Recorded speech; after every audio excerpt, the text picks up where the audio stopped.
আরিফ বিন হাবিবের মাহফিল চলতেছে গাজীপুর অমুক জায়গায়, এই ছবি অলরেডি অনেকে জানিয়েও ফেলছে। গুরুত্বপূর্ণ আলোচনা করবেন হজরত মাওলানা আব্দুল লতিফ ফারুকি দামাত বরকাতুহুল আলিয়া, মুহতামিম জামিয়া মোহাম্মদিয়া, ঢাকা। মাহফিলের সভাপতি মুফতি আতাউর রহমান, মুহতামিম জামিয়া মাহমুদিয়া, দেশিপাড়া। বিশেষ আলোচক আলহাজ মাওলানা গাজী আল মাহমুদ, মুহতামিম মাদ্রাসাতুর রহমা, গাজীপুর। উপস্থিত হজরত উলামায়ে কেরাম, মুসলমান ভাইরা, আশেপাশে ঘর বাড়ি বাসা বাড়িতে অবস্থানরত শ্রদ্ধেয় মা বোনেরা, আল্লাহ তাআলার দরবারে শুকরিয়া আদায় করছি। আল্লাহ আমাদেরকে এই মাহফিলে উপস্থিত হওয়ার তৌফিক দান করেছেন বলি আলহামদুলিল্লাহ। আমি আপনাদের সামনে সূরা বাকারার 246 নম্বর আয়াতে কারিমা তেলাওয়াত করলাম। আল্লাহ চাহেন তো আলোচনা হবে 252 নম্বর আয়াত পর্যন্ত। 246 নম্বর আয়াত থেকে আল্লাহ যদি বাঁচিয়ে রাখে, তৌফিক দেয়, তাহলে ইনশাআল্লাহ 252 নম্বর আয়াত পর্যন্ত আলোচনা হবে। 246 নম্বর আয়াত থেকে যে আলোচনাটা হবে, প্রথমে আপনারা আমার সাথে একটু মনে রাখতে হবে কয়েকটা বিষয়। বলেন মুসা, ইউশা, শামুইল। মুসা আলাইহিস সালাতু ওয়াস সালাম, ইউশা আলাইহিস সালাতু ওয়াস সালাম, শামুইল আলাইহিস সালাতু ওয়াস সালাম, তিনজন নবীর নাম বললাম। এরপরে বলেন তাবুত, এটা কিন্তু তা দিয়ে, তা আলিফ জবর তা, বা ওয়াও পেশ বু, এরপরে তা, তাবুত। বলেন তালুত, এটা হলো ত আলিফ জবর ত, লাম ওয়াও পেশ লু, তালু, এরপরে তা, তালুত। তাহলে তাবুত, তালুত। এরপরে বলেন জালুত, দাউদ। দাউদ মানে দাউদ আলাইহিস সালাম। তাহলে মুসা, ইউশা, শামুইল, তাবুত, তালুত, জালুত, দাউদ। এই আলোচনাগুলোই আজকে হবে, এতটুকু আলোচনা হবে। প্রথমে আপনারা একটু মন দিয়ে গল্পের মতো করে একটু শুনেন। মুসা আলাইহিস সালাতু ওয়াস সালাম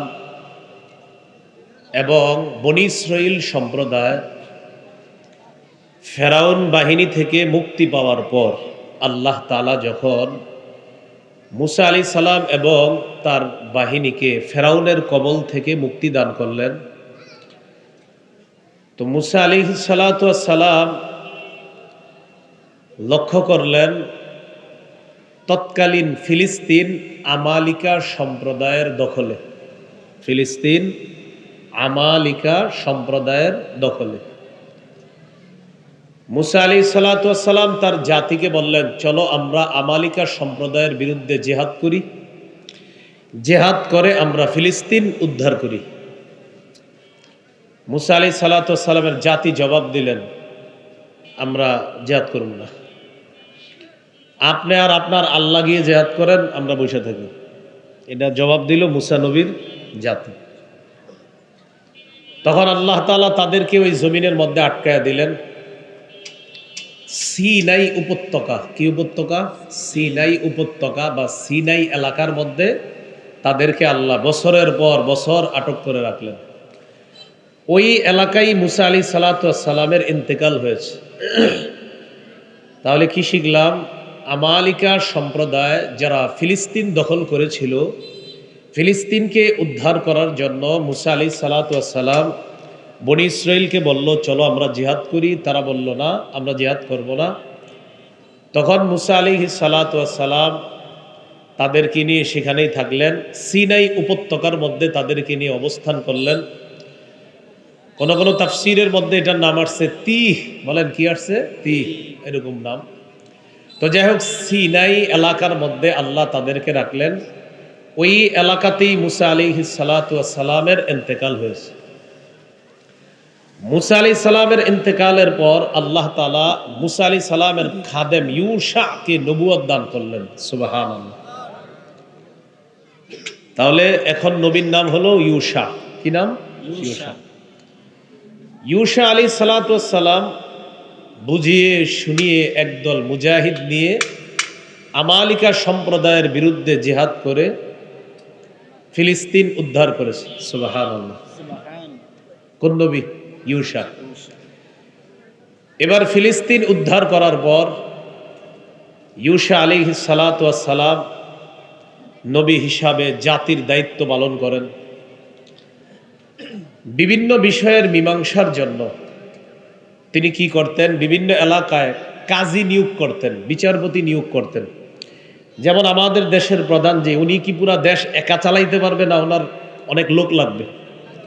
যেমন গাজীপুর আপনাদের দায়িত্বশীল লাগে, পাশের এলাকারও দায়িত্বশীল লাগে। এমন ইউশা আলাইহিস সালাতু ওয়াস সালাম এক তো নবী, তো পাশাপাশি উনি বিভিন্ন এলাকার সমস্যা সমাধানের জন্য উনি কি করতেন? বিচারক নিয়োগ করতেন। তাদেরকে বলা হয় কাজী। কি বলা হয়?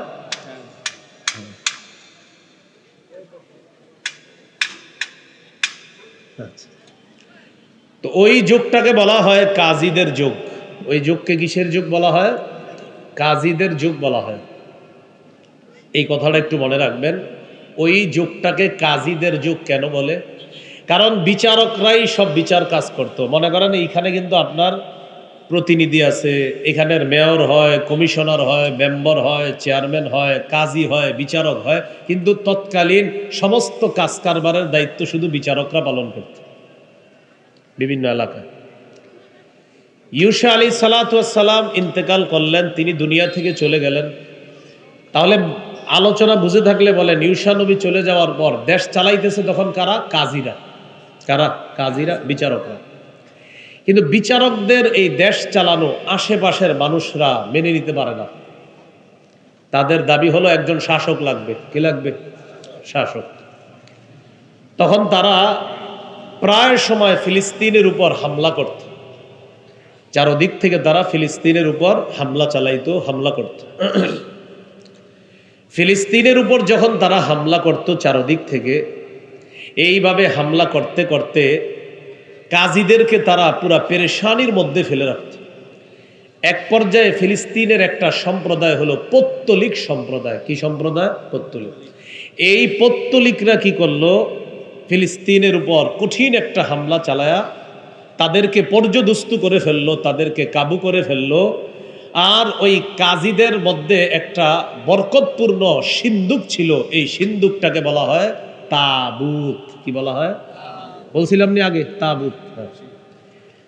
তারা যখন কোনো যুদ্ধ করত, জিহাদ করত বনি ইসরাইল, এই তাবুত বা সিন্দুকটাকে তারা বরকত হিসাবে সামনে রাখত। এই সিন্দুকের মধ্যে ছিল মুসা নবী আর হারুন নবীর স্মৃতি বিজড়িত অনেক কিছু। এই সিন্দুকের মধ্যে তাওরাতের কপি ছিল। এই সিন্দুকের মধ্যে আল্লাহ প্রদত্ত অনেক নিয়ামত ছিল। জিহাদের ময়দানে সিন্দুকটাকে তারা সামনে রাখত বরকত হিসাবে, এবং আল্লাহ তাআলা ঠিকই তাদেরকে ভরপুর বরকত দান করতেন। কিন্তু পৌত্তলিক সম্প্রদায়, আচ্ছা থাক থাক ভাই, না না না না না না, এটা তো বলা যাবে না, এটা তো তাদের কাজ। আমাদের কারণে আরেকজনকে এটা বলা যাবে না। আমার খারাপ লাগতেছে, কিন্তু মাসালা হলো এটা ওনার কাজ। এখন ওনার কাজে আপনি নিষেধ করা যাবে না। ভদ্রভাবে বললে শুনলে ঠিক আছে, কিন্তু না শুনলে বাধা দেওয়া যাবে না, কারণ এটা ওনার কাজ। তো এখন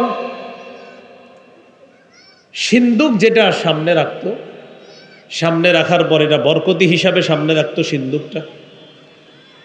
পৌত্তলিক সম্প্রদায় আক্রমণ চালিয়ে কাজীদেরকে কাবু করে ফেললো। শুধু তাই নয়, ওই সিন্দুকটাও তারা লুট করে নিয়ে নিল।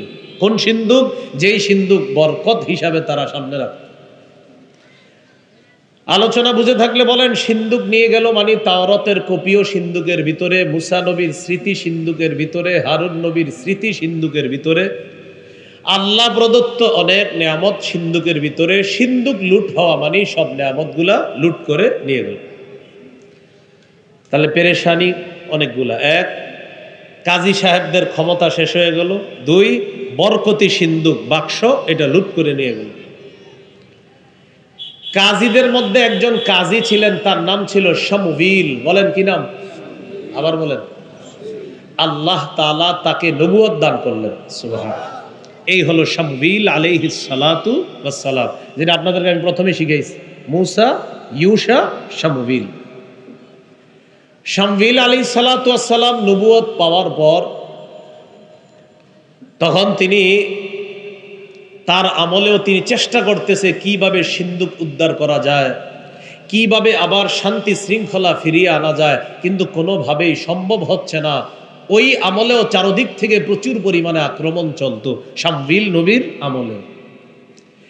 ইতিমধ্যে বনি ইসরাইল শামউইল নবীর কাছে একটা আবদার জানাইল, ও শামউইল, আপনি এক কাজ করেন, আমাদের জন্য একজন বাদশাহ নিযুক্ত করেন। কি নিযুক্ত করেন?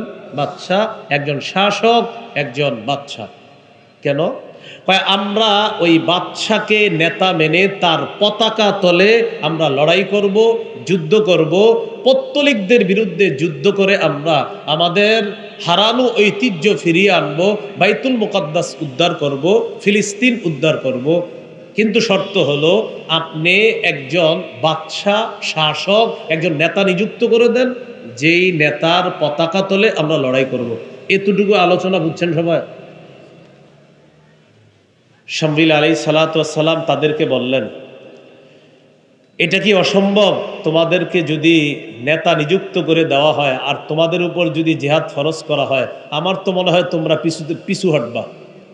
কি বললেন? এটা অসম্ভব নয় যে জিহাদ ফরজ করা হলে তোমরা পিছু হটবা। তারা জবাব দিলেন, না, আমরা পিছু হটব না। আমাদেরকে আমাদের ঘর বাড়ি থেকে বের করে দেওয়া হয়েছে, আমরা কেন পিছু হটবো? আমাদের ঘর বাড়ি, আমাদের ফিলিস্তিন, আমাদের বাইতুল মুকাদ্দাস আমরা আবার চাই, আমরা পিছু হটব না। শামউইল আলাইহিস সালাতু ওয়াস সালাম আল্লাহর কাছে দোয়া করলেন, আল্লাহ তাআলা দোয়া কবুল করলেন। তাদের জন্য একজন বাদশাহ আল্লাহ নিযুক্ত করলেন। ওই বাদশার নাম তালুত। কি নাম? বলছিলাম নি আগে? তাহলে যারা প্রথম কথাগুলো ভালো করে শুনছেন এরা আলোচনা সহজে বুঝবেন। তাহলে গেল মূসা, গেল ইউশা, গেল শামউইল, গেল তাবুত। এবার শামউইল নবী দোয়া করার পর আল্লাহ তাআলা একজন বাদশা নিযুক্ত করলেন, নাম হলো তালুত। ত আলিফ জবর ত, লাম ইয়া পেশ লু, এরপরে হলো তা, তালুত। তালুতকে বাদশা নিযুক্ত করার পর বনি ইসরাইল বলল, হ্যাঁ আমরা বাদশা মানি না। কেন মানো না? কই, হ্যাঁ রে, কি যোগ্যতায় বাদশা বানানো হয়েছে?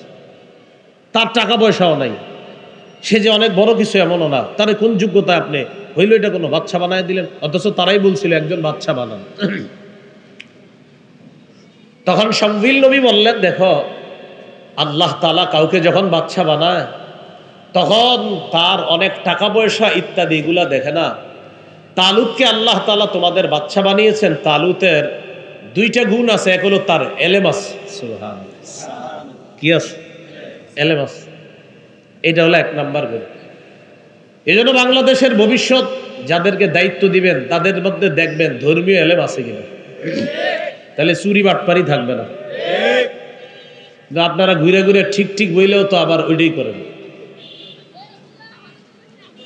যার মধ্যে কোরআনের জ্ঞান আছে, হাদিসের জ্ঞান আছে, তার মাঝে আল্লাহর ভয় আছে, আল্লাহর ভয় যার মধ্যে আছে সে রাস্তার মধ্যে রডের পরিবর্তে বাঁশ দিবে না। এতটুকু নিশ্চিত থাকবে। তালুতকে আল্লাহ তাআলা বাদশা নিযুক্ত করছেন, শাসক নিযুক্ত করছেন। কয় গুণ আছে তার? তার এলেম আছে, আর তার দেহ আছে, শরীর আছে, দেখতে মাশাআল্লাহ একজন মুজাহিদ যোদ্ধা। সুবহানাল্লাহ।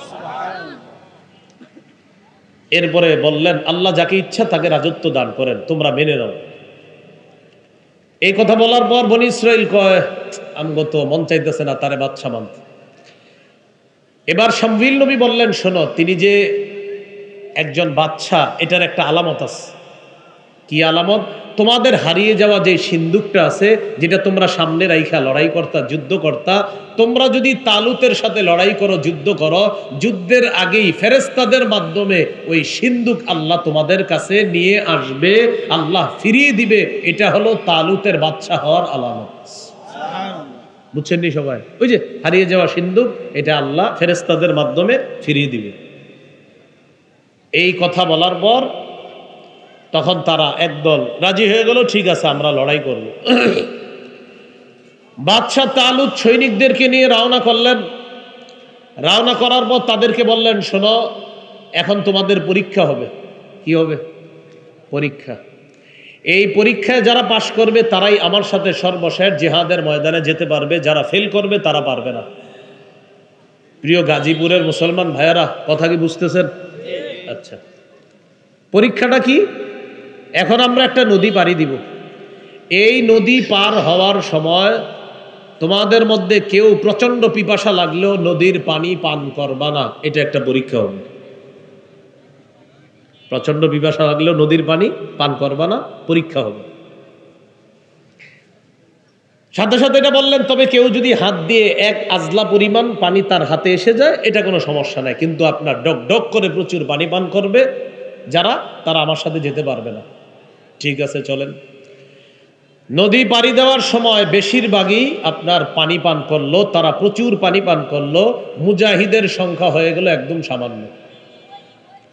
সামান্য মুজাহিদ বাহিনী ওই পাশে যাওয়ার পর বাদশাহ তালুতকে বললেন, বাদশাহ, আমাদের যেই পরিমাণ এখন আর বাকি আছে মুজাহিদ, আমরা কি পারবো?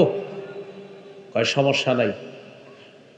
তখন তাদের মধ্যে একদল বলতে লাগলো, কত ছোট ছোট বাহিনীকে আল্লাহ বিশাল বড় বাহিনীর বিরুদ্ধে বিজয় দান করছে, আমরা লড়াই করব। লড়াই হবে যাদের সাথে, তাদের মধ্যে সবচেয়ে বড় পালোয়ানের নাম হলো জালুত। কি নাম বলছিলাম নি আগে? জালুত। লড়াইয়ের ময়দানে গেছে, যাওয়ার পর লড়াই চলতেছে। বনি ইসরাইল আর জালেমদের মাঝে লড়াই চলতেছে। বাইতুল মুকাদ্দাস ফিলিস্তিন পুনরুদ্ধারের লড়াই চলতেছে। তবে লড়াই করতে করতে মোটামুটি ভাবে তালুত বাহিনী লড়াইয়ে এগিয়ে থাকলেও একজনের মোকাবেলা করার জন্য কেউ সাহস করতেছে না, তার নাম হলো জালুত। কি নাম? বড় পালোয়ান। সে প্রতিদিন মাঠে এসে বলে, কোথায় বনি ইসরায়েলের কে আসো, আসো আমার সাথে আসো। একজনও সাহস করে না। মুজাহিদ বাহিনীর মধ্যে দাউদ আলাইহিস সালামের দুই ভাই ছিল। সুবহানাল্লাহ। কোন নবী? দাউদ নবীরা তিন ভাই ছিলেন। দাউদ নবীর দুই ভাই গেছে জেহাদের ময়দানে। দাউদ নবী সবার ছোট, তিনি জেহাদে যান নাই। বাবার খেদমত করার জন্য তিনি রয়ে গেছে। বাবা হঠাৎ যখন দেখছে যে সন্তানরা অনেক দিন হয়ে গেছে ফিরে আসতেছে না, ইতিমধ্যে বাবা হযরত দাউদকে বললেন, দাউদ তুমি একটু যাও তো, গিয়ে তোমার ভাইদের খোঁজ খবর নাও। দাউদ নবী তার ভাইদের খোঁজ খবর নিতে গিয়ে দেখে কি ময়দানের মধ্যে লড়াই চলতেছে। তালুত বাহিনী লড়াইয়ে এগিয়ে থাকলেও একজনের শক্তির কাছে সবাই ভয়ে ভীত সন্ত্রস্ত অবস্থায় আছে। সে একজন লড়াকু সৈনিক হলো জালুত। তার বিরুদ্ধে লড়াই করার জন্য কেউ এগিয়ে আসতেছে না। দাউদ আলাইহিস সালাম একজন নওজোয়ান, মাত্র উঠতি বয়সী একজন যুবক। দাউদ নবী এই অবস্থা দেখা বাদশাহ তালুতের কাছে গেছে, মানে যিনি নেতা তার কাছে গেছে। যাওয়ার পর বললেন, বাদশাহ আপনি অনুমতি দিলে জালুতের বিরুদ্ধে আমি একটু লড়াই করতে পারি। আপনি অনুমতি? আরে তুমি কি ছোট মানুষ, হ্যাঁ পারবা না। বাহিনীর কেউ রাজি হচ্ছে না, খোদ বাদশাহ রাজি হচ্ছে না। না না, তাকে পাঠানো যাবে না। দাউদ আলাইহিস সালাম পিরাপিরি করতে লাগলেন, আপনি একটু অনুমতি দেন। আর আমিরের অনুমতি ছাড়া তো কাজ করাও যাবে না, অনুমতি দেন। শেষমেশ দাউদ নবীকে অনুমতি দিলেন। দাউদ আলাইহিস সালাম জালুতের বিরুদ্ধে গেলেন। যাওয়ার পর একটা পাথর নিলেন, আল্লাহর হুকুমে জালুতের মাথা বরাবর পাথর মারলো। ওই পাথর গিয়ে জালুতের মাথার ভিতরে ঢুকে গেছে। জালুত মাটিতে পড়ে গেছে। দাউদ আলাইহিস সালাম তরবারি দিয়ে জালুতকে দুনিয়া থেকে একবারে চিরতরে বিদায় করে দিয়েছে। আল্লাহ তাআলা দাউদ আলাইহিস সালামকে পরবর্তীতে বাদশাহী দান করলেন, এলেম দান করলেন, প্রজ্ঞা দান করলেন, পাশাপাশি আল্লাহ তাআলা তাকে একজন নবী হিসাবে কবুল করলেন। এই হলো আলোচনার সারাংশ। এবার শোনেন মন দিয়ে। আল্লাহ তাআলা বলেন, আলাম তারা ইলাল মালাই মিন বানি ইসরাঈল মিন বাদি মূসা। নবী আপনি কি দেখেছেন, চিন্তা করেছেন? আপনি কি তাদের ব্যাপারে চিন্তা করেছেন? মূসা আলাইহিস সালামের পরবর্তী বনী ইসরাইল সম্প্রদায়ের ওই লোকদেরকে নিয়ে কি আপনি চিন্তা করে দেখেননি? তাদেরকে নিয়ে গবেষণা করেননি? যখন তাদের মধ্যে একদল লোক বলল, ইয ক্বালু লিনাবিয়্যিন লাহুম ইবআস লানা মালিকান নুকাতিল ফী সাবিলিল্লাহ, যখন তারা তাদের মধ্যে একজন নবীকে বললেন, আপনি আমাদের জন্য একজন বাদশা নিযুক্ত করেন। বলেন তো এই নবী কোন নবী? শামউইল। কোন নবী? আমি কিন্তু শামউইলের আগের ঘটনা বলছি। মুসা নবী ইন্তেকাল করছে, করার পর ইউশাকে আল্লাহ নবুয়ত দান করলেন। ইউশা মুজাহিদদেরকে নিয়ে লড়াই করে ফিলিস্তিন দখল করলেন। ফিলিস্তিনের দায়িত্ব ইউশা নবী নিলেন। ইউশা নবী বিচারক নিয়োগ করে দিলেন, বিচারকরা সমস্ত দায়িত্ব পালন করত। ওই যুগকে বিচারকদের যুগ বলা হয়। কিন্তু বিচারকদের এই শাসন এটা অন্যরা মেনে নিতে পারে নাই। মেনে নিতে না পেরে চারদিক থেকে হামলা চালাইছে। হামলা চালিয়ে বনী ইসরাইলের একটা দামি জিনিস সিন্দুক, এই সিন্দুকটা তারা লুট করে নিয়ে গেছে। যে সিন্দুক ছিল বরকতি সিন্দুক, আর হলো ওই বিচারকদেরকে তারা কাবু করে ফেলছে। বিচারকদের মধ্যে একজন বিচারকের নাম ছিল শামউইল। আল্লাহ তাকে নবুয়ত দান করছে। এটা বলেছিলাম না? এই দেখেন, ইয ক্বালু লিনাবিয়্যিন লাহুম ইবআস লানা মালিকান নুকাতিল ফী সাবিলিল্লাহ, যখন তারা তাদের মধ্যে একজন নবীকে বললেন, ইবআস লানা মালিকান নুকাতিল ফী সাবিলিল্লাহ,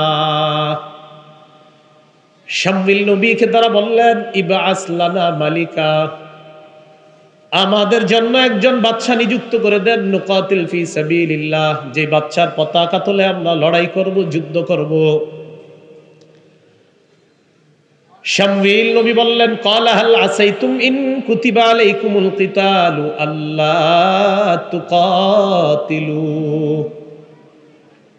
শামউইল নবী বললেন, এটা কি অসম্ভব তোমাদের উপর জিহাদ ফরজ করার পর তোমরা বলবা আমরা যুদ্ধ করব না? এটা কি অসম্ভব যে জিহাদ ফরজ করার পর তোমরা আর লড়াই করতে চাইবে না, তোমরা বিভিন্ন অজুহাত দেখাইবা? এটা কি অসম্ভব?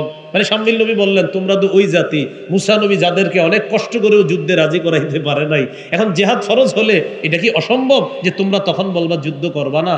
এটা তো অসম্ভব না। আমার তো মনে হয় এটাই বলবা তোমরা। এটা শামউইল নবী বললেন।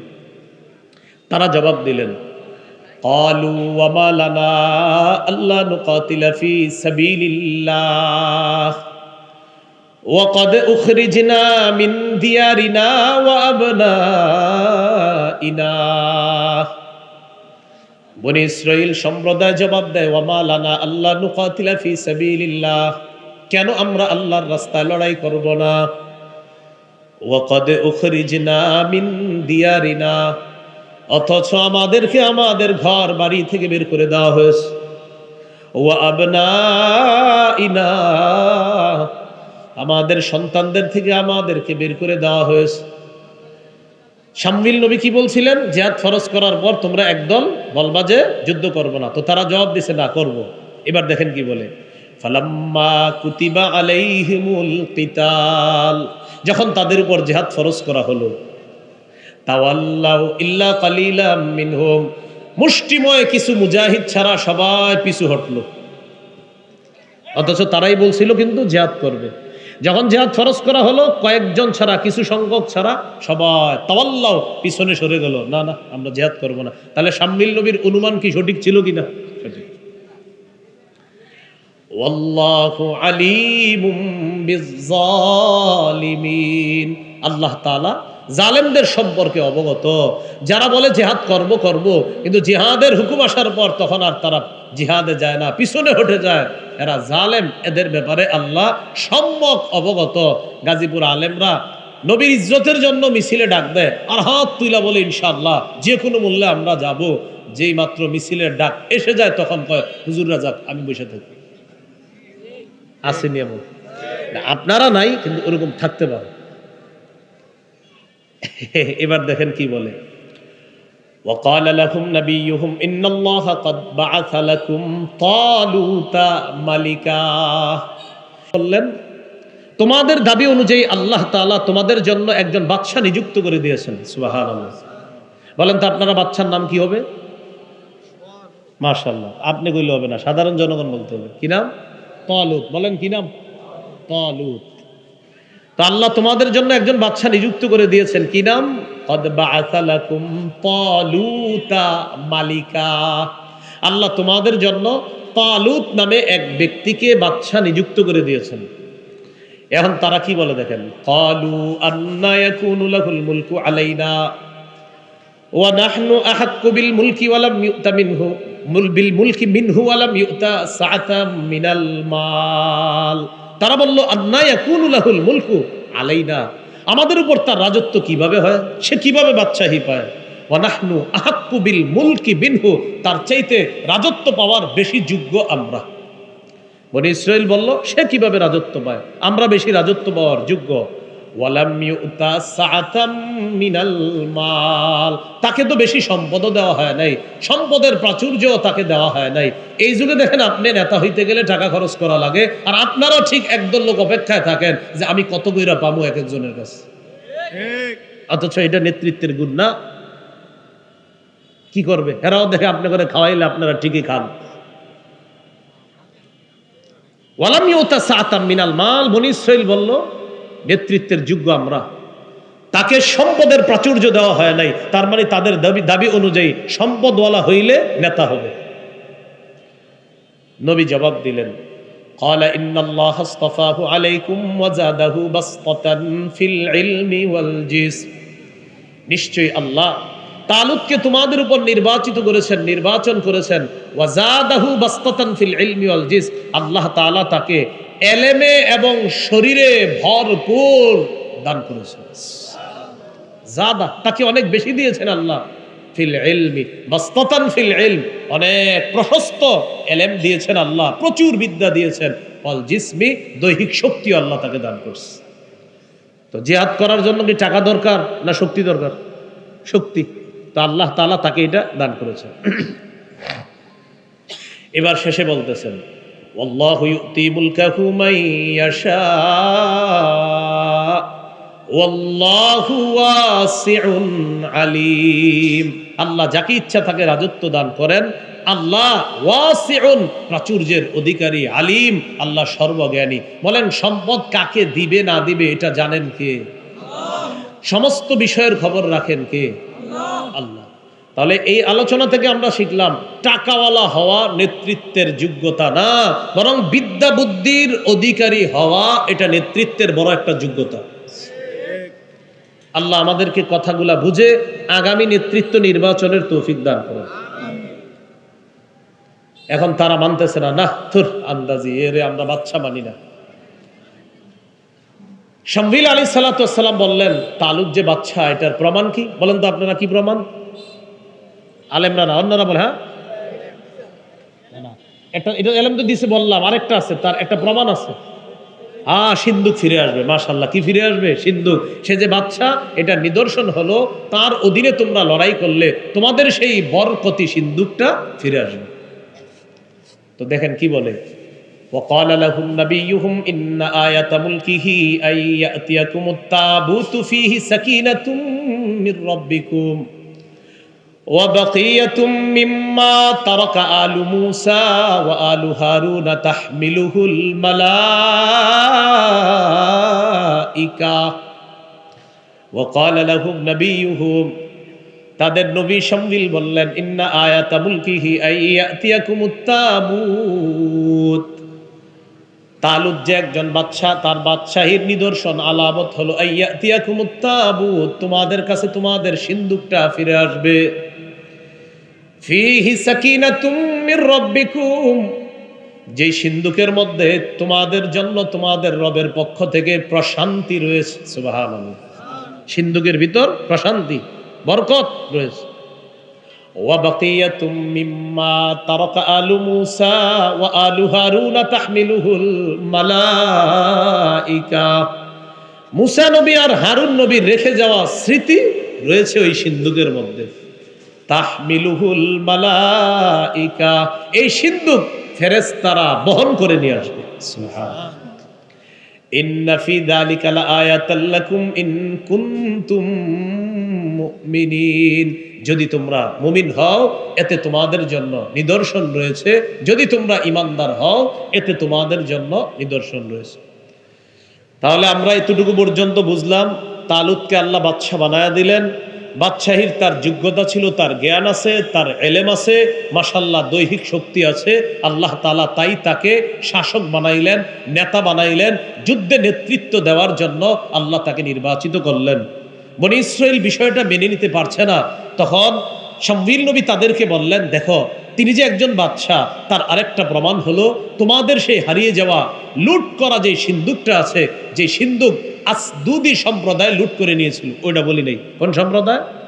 ওই যে পত্তলিকরা হামলা চালায় নিছে না, ওই পত্তলিকদের মধ্যে একটা সম্প্রদায় ছিল আসদুদি। কি নাম? ওই আসদুদিরা সিন্দুকটা লুট করে নিয়ে গেছিল। ওই সিন্দুক, লুট হয়ে যাওয়া সিন্দুক, এটা আবার তোমাদের কাছে ফিরে আসবে। কিভাবে জানো? ফেরেশতারা বহন করে এটা তোমাদেরকে দিয়ে যাবে। তাহলে এখন বাদশা কি হলো? তালুত। বলেন কে? তালুত।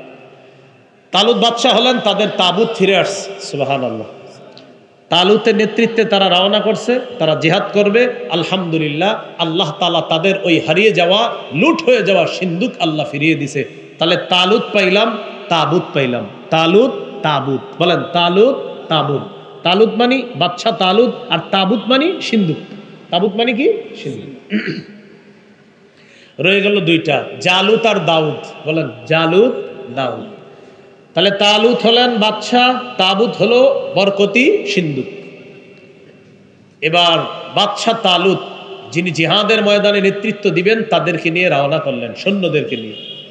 ফালাম্মা ফাসালা তালুত বিল জুনুদি ক্বালা ইন্নাল্লাহা মুবতালিকুম বিনাহার।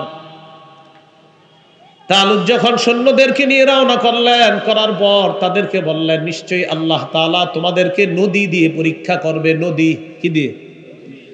আল্লাহ তাআলা তোমাদেরকে নদী দিয়ে পরীক্ষা করবেন। ফামান শারিবা মিনহু ফালাইসা মিন্নি। যারা নদীর পানি পান করবে তারা আমার দলভুক্ত নয়। যারা নদীর পানি পান করবে তারা আমার দলভুক্ত নয়।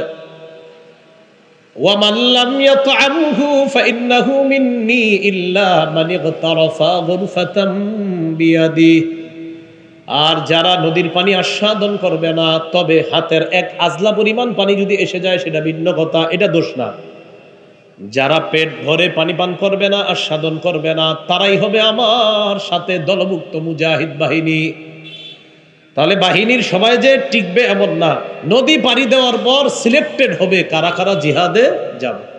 এখানে একটা বিষয় বুঝেন, আল্লাহ তাআলা এই পরীক্ষা কেন নেবেন? এই পরীক্ষা এই কারণে নেবেন, আল্লাহ দেখবেন আমিরের আনুগত্য কতটুকু করে তারা।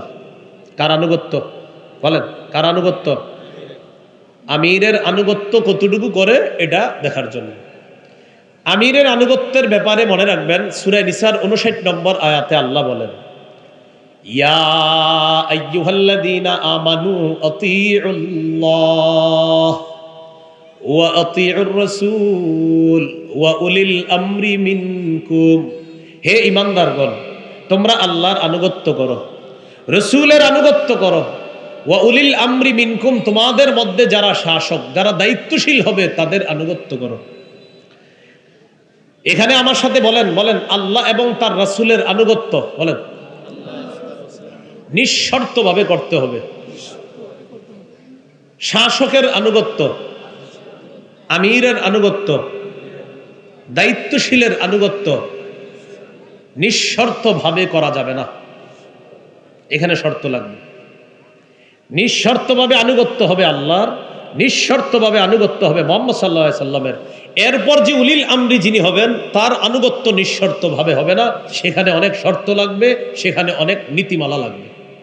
শুধু দলিল দিলে হবে না, শর্ত লাগবে, নীতিমালা লাগবে। আপনি মাইরা দিলেন আর বললেন আমিরের আনুগত্য করো, দলিল সূরা নিসার 59 নম্বর আয়াত। তাই আল্লাহর আনুগত্য নিঃশর্ত, নবীর আনুগত্য নিঃশর্ত, উলিল আমরের আনুগত্য শর্ত লাগবে। মন দিয়ে শুনতেছেন নি? আমি বলি, মন দিয়ে শোনেন। মৌলিক কয়েকটা নীতিমালা মনে রাখতে হবে। বলেন নীতিমালা 1, গুনাহের নির্দেশ দেওয়া না পর্যন্ত, গুনাহের আদেশ দেওয়া না পর্যন্ত, নাফরমানির আদেশ দেওয়া না পর্যন্ত আমিরের আনুগত্য করা যাবে। শর্ত আসেনি? তিনি যতক্ষণ পর্যন্ত নাফরমানির নির্দেশ না দিবে ততক্ষণ আমিরের আনুগত্য, উলিল আমরের আনুগত্য। এটা হলো 1 নম্বর নীতিমালা। নীতিমালা নাম্বার 2, বলেন আমিরের যোগ্যতা, দিনদারিতা, পরহেজগারিতা, আমানতদারিতা, বংশীয় কোনো যোগ্যতা নয়। এটা 2 নম্বর নীতিমালা। উলিল আমরের আনুগত্য করব আমরা, এই জন্য 1 নম্বর নীতিমালা, তিনি নাফরমানির হুকুম না করা পর্যন্ত তার আনুগত্য করব। 2 নম্বর নীতিমালা, তার যোগ্যতা, এটা হলো দিনদারিতা, পরহেজগারিতা, আল্লাহ ভীরুতা, কোনো বংশীয় যোগ্যতা না। এটা হলো 2 নম্বর নীতিমালা। নীতিমালা নাম্বার 3, সেটা হলো নিষিদ্ধ কোনো বিষয়ে অন্ধ অনুকরণ করা যাবে না। এটা 3 নাম্বার। বলেন অন্ধ অনুকরণ করা যাবে না। এই 3টা নীতিমালা উলিল আমরের আনুগত্য করার ক্ষেত্রে 3 নীতিমালা মনে রাখতে হবে। 1, শাসক বা আমির বা দায়িত্বশীলের আনুগত্য করার 1 নাম্বার মৌলিক নীতিমালা হলো তিনি নাফরমানির আদেশ না দেওয়া পর্যন্ত তার আনুগত্য করা যাবে। 2 নাম্বার নীতিমালা, তার যোগ্যতা হবে পরহেজগারিতা, দিনদারিতা, আল্লাহ ভীরুতা, তাকওয়া অবলম্বন, কোনো বংশীয় যোগ্যতা না। 3 নাম্বার, অন্ধ অনুকরণ করা যাবে না। এটা হলো 3টা মৌলিক নীতিমালা। নীতিমালা নাম্বার 1, নাফরমানির ক্ষেত্রে তার আনুগত্য করা যাবে না। এই ব্যাপারে একটি হাদিস শুনেন, সহিহ বুখারীর বর্ণনা, 7144 নম্বর হাদিস। হাদিসের বর্ণনাকারী আব্দুল্লাহ ইবনে মাসউদ রাদিয়াল্লাহু তাআলা আন, তিনি বলেন, আন আব্দুল্লাহি আনিন নবী সাল্লাল্লাহু আলাইহি ওয়াসাল্লাম قال السمع والطاعة على المرء المسلم فيما أحب وكره ما لم يؤمر بمعصية فإذا أمر بمعصية فلا سمع ولا طاعة। নবীজি বলেন আস-সামউ ওয়াত-তাআ আলাল মারইল মুসলিমি ফিমা আহাব্বা ওয়া কারিহা। নবী বলেন আমিরের কথা, শাসকের কথা, দায়িত্বশীলের কথা, এটা আপনার পছন্দ হোক অথবা না হোক, এটা আপনি শুনতে হবে, মুসলমান এটা শুনতে হবে ততক্ষণ, মালাম ইউমার বিমাসিয়া, যতক্ষণ কোনো নাফরমানির হুকুম না করা হয়। নাফরমানির হুকুম যদি না হয়, সেক্ষেত্রে আমির যদি এমন কথা বলে যেটা আমার পছন্দ হচ্ছে না, সেটাও মানতে হবে, আমার পছন্দ হচ্ছে সেটাও মানতে হবে, কিন্তু সেটা নাফরমানির হুকুম যদি না হয়। হইতে পারে একটা কথা বলছে আপনারে যেটা শরীয়তে জায়েজ, কিন্তু আপনার মন হইতেছে আমার ভালো লাগতেছে না, এটা আপনার মানতে হবে। তাহলে কি বললাম? নাফরমানির হুকুম না করা পর্যন্ত আপনার মনোভূত হোক বা না হোক, আমিরের কথা, শাসকের কথা, দায়িত্বশীলের কথা মানতে হবে, যতক্ষণ তিনি নাফরমানির হুকুম না করেন। ফাইদা উমিরা বিমাসিয়া, যখন কোন নাফরমানির হুকুম করা হয়, ফালা সামআ, কথা শোনাও যাবে না, ওয়ালা তাআতা, আনুগত্য করা যাবে না। বুঝাইছেন? ইতাআত খালি বললে হবে না। ফাইদা উমিরা বিমাসিয়া, যদি নাফরমানির হুকুম করা হয়, ফালা সামআ, তার কথা শোনাও যাবে না, ওয়ালা তাআতা, তার আনুগত্য করাও যাবে না। কথা বুঝেছেন? কথা যেটা বললাম, এটা কি আমার কথা না হাদিসের কথা? আল্লাহ মনে রাইখা সামনের দিকে চলার তৌফিক দান করেন। এই একটা দৃষ্টান্ত দিলাম যে নিঃশর্তভাবে আমির মানা যাবে না, শাসক মানা যাবে না, দায়িত্বশীল মানা যাবে না, নিঃশর্তভাবে শুধু আল্লাহকে মানব, রসুলকে মানব। আর একটা দৃষ্টান্ত নেন, সহিহ বুখারীর বর্ণনা, 4343 নম্বর হাদিস। এই হাদিসের বর্ণনাকারী আলী রাদিয়াল্লাহু তাআলা আনহু, তিনি বলেন, عن علي بن أبي طالب رضي الله تعالى عنه بعث النبي صلى الله عليه وسلم سريا। রাসূলুল্লাহ সাল্লাল্লাহু আলাইহি সাল্লাম একটা সেনাবাহিনী প্রেরণ করলেন। ওয়াস্তা'মালা আলাইহিম রাজুলাম মিনাল আনসার, এক আনসারী সাহাবীকে সেনাপতি নিযুক্ত করলেন। তাহলে সেনাবাহিনীর সেনাপতি বানাইলেন একজন আনসারী সাহাবী। বাস, দল চলে গেল। যাওয়ার পর মন দিয়ে শুনেন, ফাগাদিবা, সেনাপতি হঠাৎ তার বাহিনীর উপর কোনো কারণে রাগ করছে। আনসারীকে আল্লাহ রসুল সেনাপতি বানাইলেন, সেনাপতি কোনো কারণে সেনাবাহিনীর উপর রাগ করছে, আপনার ময়দানে গিয়ে রাগ করছে। রাগ করার পর সেনাপতি তাদেরকে বললেন, শোনো তোমরা, আলাইসা কদ আমারাকুমুর রাসূলুল্লাহি সাল্লাল্লাহু আলাইহি সাল্লাম আন তুতিউনি, নবীজি কি তোমাদেরকে এই আদেশ করে নাই যে তোমরা আমার আনুগত্য করবা? ক্বালু বালা, সবাই বললেন হ্যাঁ, নবী তো এই আদেশ করেছে, আমরা আপনার আনুগত্য করব। এরপরে ওই সেনাপতি বললেন কি, এক কাজ করো, ইজমাউলি হাতবা, তোমরা লাকড়ি সংগ্রহ করো। তাহলে সেনাপতি রাগান্বিত হয়ে সেনাবাহিনীকে বলল, নবী কি তোমাদেরকে বলে নাই আমার আনুগত্য করার জন্য? সেনাবাহিনীর সবাই বলল হ্যাঁ, নবী বলেছেন আপনার আনুগত্য করতে। সেনাপতি বললেন, ইজমাউলি হাতবা, তোমরা কিছু লাকড়ি সংগ্রহ করে নিয়ে আস। ফাজামাউ, তারা লাকড়ি সংগ্রহ করে নিয়ে আস। লাকড়ি সংগ্রহ করে নিয়ে আসার পর, ভাই এদিক তাকান মন দিয়ে, খুব গুরুত্বপূর্ণ কথা এটা, এইটা আপনারা মন দিয়ে শোনেন, মুখস্থ রাখতে হবে এই কথাটা। আপনারা কথায় কথায় উলামায়ে কেরামের দোষ ধরেন, মন দিয়ে শোনেন কথাটা। সেনাপতি বললেন লাকড়ি সংগ্রহ করো। ফাজামাউ, সেনাবাহিনীর সবাই লাকড়ি সংগ্রহ করছে। লাকড়ি সংগ্রহ করার পর সেনাপতি আমির সাহেব বললেন, আউকিদু নারা, এই লাকড়িগুলোতে আগুন ধরায় দাও। ফাআউকাদুহা, সেনাবাহিনী লাকড়িগুলার মধ্যে আগুন ধরিয়ে দিস। আগুন ধরিয়ে দেওয়ার পর এবার সেনাপতি বললেন, উদখুলুহা, তোমরা সবাই এই আগুনের মধ্যে ঝাঁপ দাও। কোথায় ঝাঁপ দাও? আগুনে ঝাঁপ দাও সবাই। ফাহাম্মু, সবাই রেডি হয়ে গেছে আগুনে ঝাঁপ দেওয়ার জন্য, কারণ আমিরের কথা তো শুনতে হবে। অলরেডি মোটামুটি হাম্মু, তারা মানসিকভাবে প্রস্তুত, আমরা এখন আগুনে ঝাঁপ দিব। এবার আমার দিকে তাকান, কোথায় ঝাঁপ দিবে? তারা পরিপূর্ণ প্রস্তুত।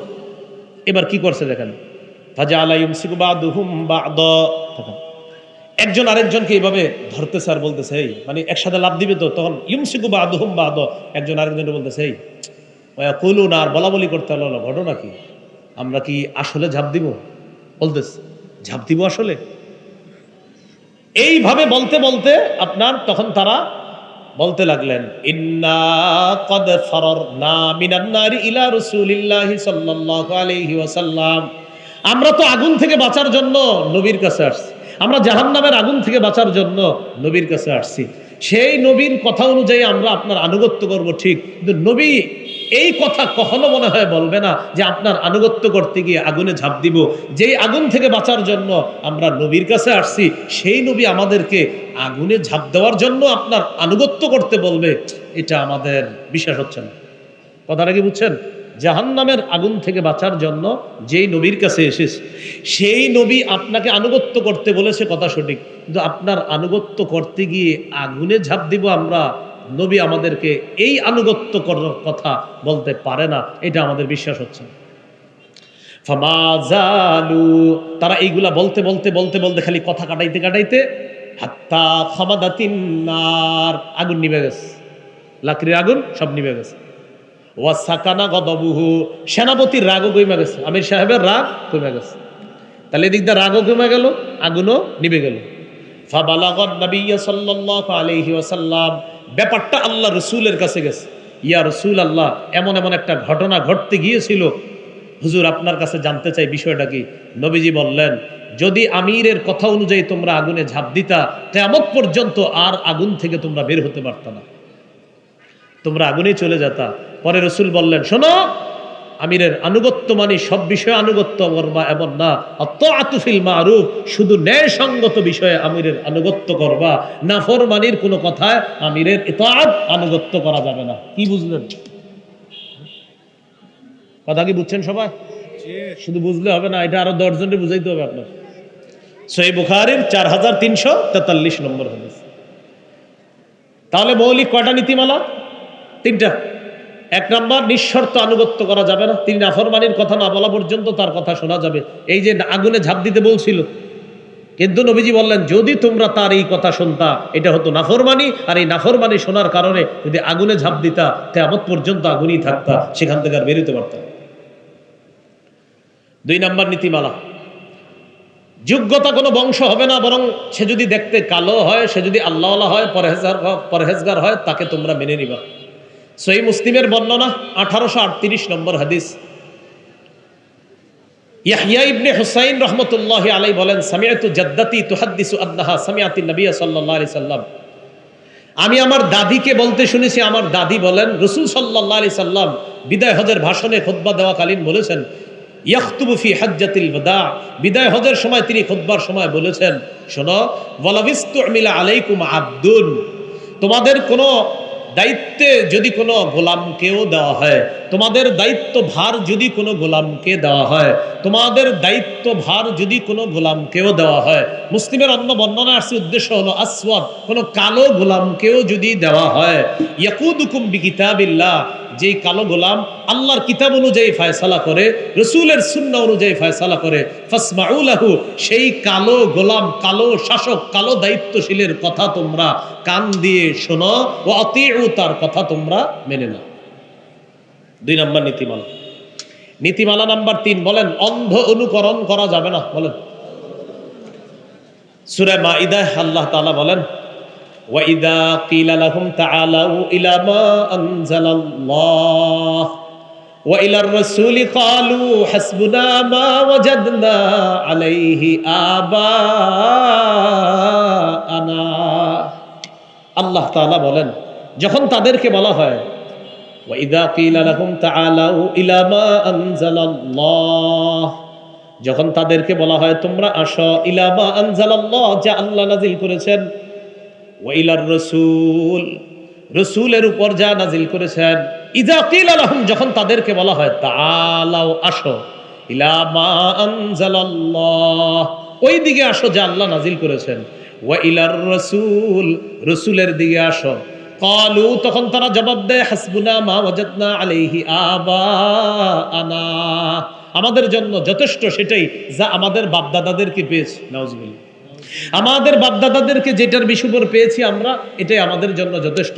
সূরা মাইদা 104 নম্বর আয়াত, 6 নম্বর পারা 4 নম্বর পৃষ্ঠা, না 7 নম্বর পারা 4 নম্বর পৃষ্ঠা, হাফিজি কুরআন মাজিদ অনুযায়ী একদম শুরু আয়াতটা, সূরা মাইদার 104 নম্বর আয়াত। ওয়াইদা কিলা লাহুম তাআলাউ ইলা মা আনজালাল্লাহ, যখন তাদেরকে বলা হয় আসো, ইলা মা আনজালাল্লাহ, সেদিকে আসো যা আল্লাহ নাজিল করেছেন, ওয়াইলার রাসূল, রাসূলের দিকে আসো, ক্বালু, তখন তারা বলে, হাসবুনা মা ওয়াজাদনা আলাইহি আবাআনা, আমাদের বাপ দাদাদেরকে যেই কাজে পাইছি এটাই আমাদের জন্য যথেষ্ট।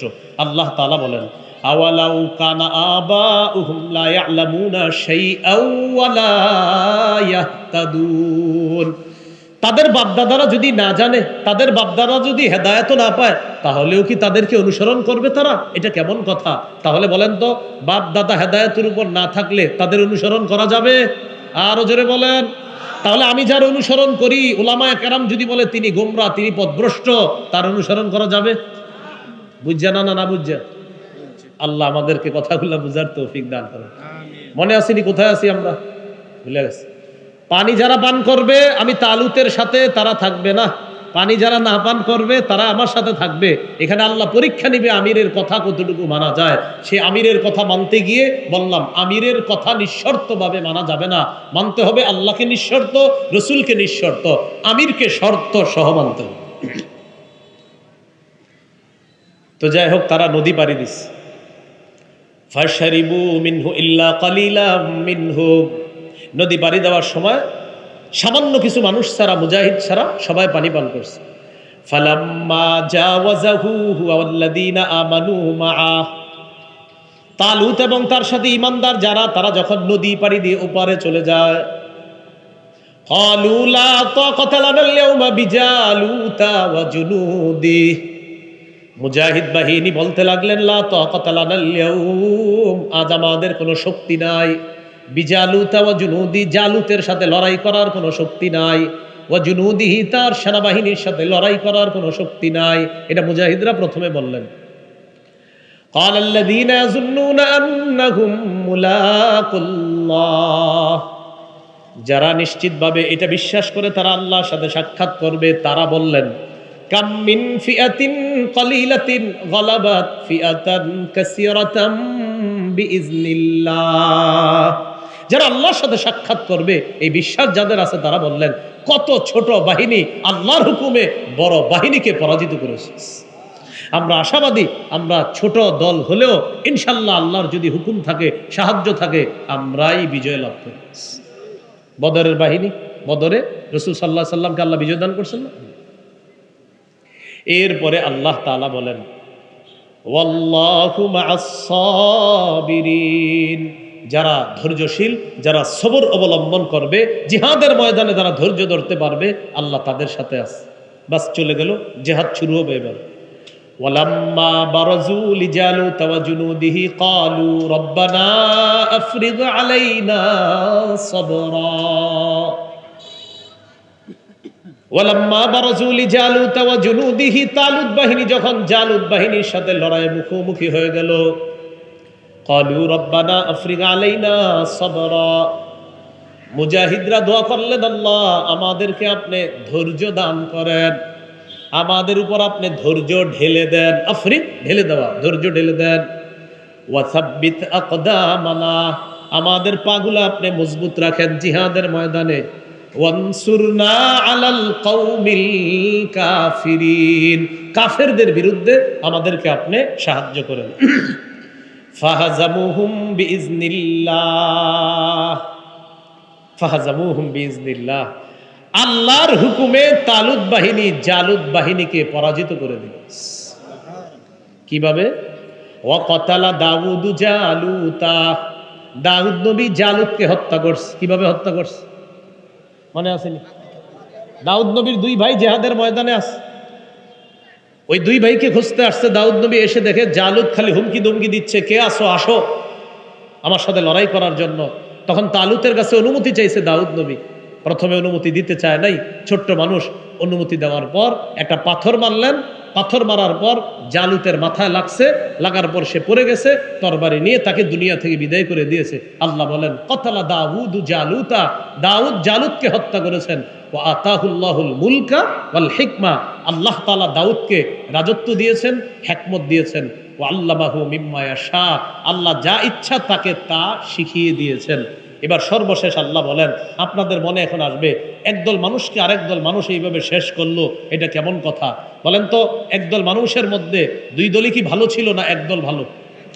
একদল ছিল ভালো আর একদল ছিল খারাপ। আল্লাহ বলেন ওয়ালাউলা দাফউল্লাহিন নাস বা'দাহুম বিবাদিল্লা ফাসাদাতিল আরদ ওয়ালাকিন্নাল্লাহা যু ফাদলিন আলাল আলামিন। আল্লাহ তাআলা যদি কতক মানুষকে কতক মানুষ দ্বারা প্রতিহত না করতেন, আল্লাহ তাআলা যদি কিছু মানুষকে অন্য মানুষ দ্বারা প্রতিহত না করতেন, আল্লাহ যদি জালেমদেরকে মুজাহিদদের মাধ্যমে প্রতিহত না করতেন, লাফাসাদাতিল আরদ, দুনিয়া নষ্ট হয়ে যেত। ওয়ালাকিন্নাল্লাহা যু ফাদলিন আলাল আলামিন, কিন্তু আল্লাহ তাআলা বিশ্ববাসীর উপর অনুগ্রহশীল, তাই জালেমদেরকে মুজাহিদদের মাধ্যমে খতম করে ওই ফাসাদ সৃষ্টিকারী মানুষগুলাকে সরায়া আল্লাহ বিশ্ববাসীর উপর দয়া করে, অনুগ্রহ। এবার সর্বশেষ আল্লাহ বলেন তিলকা আয়াতুল্লাহ, এগুলা আল্লাহর নিদর্শন, নাতলুহা আলাইকা বিল হক। ও নবী মুহাম্মদ সাল্লাল্লাহু আলাইহি সাল্লাম, এই নিদর্শনগুলা আমি আল্লাহ আপনাকে শোনাই, তেলাওয়াত করে আপনার কাছে জানায়া দেই, আপনি এগুলা অন্যদেরকে জানায়া দিবেন। ওয়া ইন্নাকা লামিনাল মুরসালিন, আর আপনি রাসূলদের অন্তর্ভুক্ত। ইহুদিরা এই ঘটনাগুলা বানায়া বানায়া বলে, তো আল্লাহ তাআলা বলেন যে এগুলা ইহুদিরা যে মিথ্যা ঢুকায়, যেন মিথ্যা ঢুকাইতে না পারে, তাই আমি আল্লাহ তাআলা আপনি নবী মুহাম্মদ সাল্লাল্লাহু আলাইহি সাল্লামের মাধ্যমে সঠিক ঘটনাটা কোরআনের মাধ্যমে জাতিকে আমি আল্লাহ জানায়া দিলাম। আল্লাহ তাআলা আমাদের সকলকে যে কথাগুলা শুনলাম বললাম, আমরা যেন কয়েকটা বিষয় গুরুত্ব সহকারে উপলব্ধি করতে পারি।